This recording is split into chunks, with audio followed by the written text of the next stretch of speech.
Hello, good morning सर्वांना. आज तर काय आमच्या इथे सकाळपासून लाईटच नव्हती, पण खूप अंधार झाला होता. पडदे वगैरे खोलून घेतले म्हणून सगळी घरातली कामं पटपट अशी आवरून घेतली आणि आज ह्यांना सरप्राईज द्यायचं म्हणून मस्तपैकी असा बिर्याणीचा बेत ठरवला. मग काय दुकानातनं चिकन आणलं, मस्तपैकी त्याला हळद, मीठ, मिरची पावडर, धना पावडर, चिकन मसाला, बिर्याणी मसाला आणि दही हे सगळं लावून मस्त असं त्याला मॅरिनेट केलं आणि ते मॅरिनेट करून मी 2 तास तसंच ठेवलं. मग गॅसवरती पातेलं ठेवलं, त्याच्यात पाणी, अख्खा मसाला, तेल आणि तांदूळ मस्त असं शिजवून घेतलं. राईस शिजवून घेतला त्याचा छानपैकी असं परातीत पसरून ठेवला.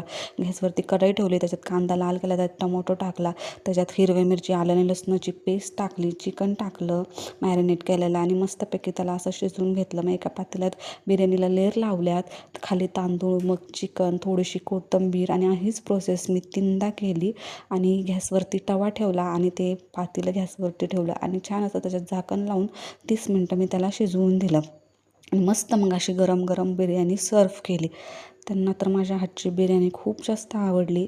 तुम्ही पण कधीतरी ट्राय करून बघा. अशा पद्धतीची बिर्याणी खूप छान होते आणि असा होता माझा आजचा दिवस. Okay, bye bye.